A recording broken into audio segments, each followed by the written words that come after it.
ഏറെക്കുറെ 10:15 കോർഡലിൻ സിറ്റിയോട് യാത്ര പറഞ്ഞു. ഇന്റർസ്റ്റേറ്റ് ഹൈവേ 90 കയറി. ഇനി നേരെ കിഴക്കോട്ടാണ്. ഇന്ന് മാക്സിമം ഓടിക്കണം. നാളെ കുറച്ച് സൈറ്റ് സീയിങ് ഒക്കെ ഉണ്ട്. കഴിഞ്ഞ ദിവസം 1-2 മണിക്കൂർ ബ്ലോക്ക് കിട്ടിയതുകൊണ്ട് നമ്മൾ നേരത്തെ കൂടി ഹോട്ടൽ ബുക്ക് ചെയ്തിട്ടില്ല.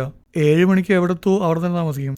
അതിന് 2-3 മണിക്കൂർ മുന്നേ ഹോട്ടൽ നോക്കി തുടങ്ങണം. ഹോട്ടലിൽ ഫ്ലൈറ്റൊക്കെ ബുക്ക് ചെയ്യാൻ വിദഗ്ധനായ ഒരു പഴയ സോഫ്റ്റ്വെയർ ടെസ്റ്റർ നമ്മുടെ കൂടെ ഉണ്ട്. അതുകൊണ്ടൊന്നും പഠിക്കാനില്ല. നമ്മളിപ്പോൾ പോകുന്നത് റോക്കി പർവ്വതങ്ങളിലൂടെയാണ്. അകലെ മഞ്ഞുകൂടിയ മലകൾ കാണാം. മലമുകളിൽ മഞ്ഞുണ്ടെങ്കിലും നമ്മളിവിടെ വണ്ടി നിർത്തി ഇറങ്ങുമ്പോഴോ ഒന്നും കാര്യമായിട്ട് തണുപ്പില്ല. ഇടയ്ക്കിടെ മലയിലെ ചില സ്ഥലങ്ങളിൽ മരങ്ങൾ കാണുന്നില്ല. ആദ്യം വിചാരിച്ചു മരം മുറിച്ച് കാണുന്നു. പക്ഷെ മരത്തിന്റെ കുറ്റി കാണാണ്ടായപ്പോൾ ഒരു കാര്യം മനസ്സിലായി. ഇവിടെ ഉരുൾപൊട്ടൽ നടന്നിട്ടുണ്ട്. ലാൻഡ് സ്ലൈഡ് എന്ന് ഇംഗ്ലീഷിൽ പറയും. കേരളത്തിൽ വയനാട് നടന്നില്ലേ, അതുപോലെ തന്നെ. ഇവിടെ പിന്നെ ആൾപ്പാർപ്പ് കുറവായതുകൊണ്ട് മരണങ്ങൾ കുറവായിരിക്കും. കുറച്ച് കഴിഞ്ഞപ്പോൾ അതേ വീണ്ടും റോഡ് പണി. മൊത്തം 4 വരിയും ഒരു ഭാഗത്തേക്ക് 2 വരി ഉണ്ടായിരുന്നു. പക്ഷെ ഇപ്പോൾ ഒരു വശത്തേക്ക് 1 വരിയേ ഉള്ളൂ. വണ്ടികൾ അധികം ഇല്ലാത്തതുകൊണ്ട് തന്നെ ബ്ലോക്ക് ഉണ്ടായില്ല. സ്പീഡ് നന്നായിട്ട് കുറയ്ക്കേണ്ടി വന്നു. അതുപോലെ ഓവർടേക്ക് ചെയ്ത് പോകാനും പറ്റില്ല. ഇപ്പോൾ ഒരു ആക്സിഡന്റ് അല്ലെങ്കിൽ ഒരു വണ്ടി കേടായി കഴിഞ്ഞാൽ പണ്ട് കലൂരുണ്ടാക്കിയതിനേക്കാളും വലിയ ബ്ലോക്ക് ആവും.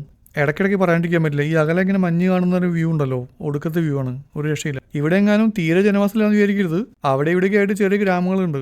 ഈ ഹൈവേയുടെ പക്കത്ത് എങ്ങനെ കാണുള്ളൂ കേട്ടോ. ഉള്ളിലോട്ട് പോയി കഴിഞ്ഞാൽ ഇതുപോലെ കാണാൻ സാധ്യതയില്ല. ഇപ്പം നമ്മൾ പോയിക്കൊണ്ടിരിക്കുന്ന സ്ഥലം സിൽവർട്ടൺ, ഐഡാഹോ സ്റ്റേറ്റ് തന്നെയാണ്. വീണ്ടും ലോറിയിൽ വീട് കയറ്റി കൊണ്ടുപോകുന്നു. ഈ 90 എന്ന് പറയുന്ന ഇന്റർസ്റ്റേറ്റ് ഹൈവേ പല സംസ്ഥാനങ്ങൾ കടന്നു പോകുന്നുണ്ട്. എങ്കിലും ഓരോ സംസ്ഥാനം എത്തുമ്പോഴും ഈ എക്സിറ്റ് നമ്പർ വീണ്ടും തുടങ്ങും. കുറച്ച് കഴിഞ്ഞപ്പോൾ വീണ്ടും ഒരു മല കയറി. നമ്മൾ അകലേന്ന് കണ്ട ഏതൊരു മല.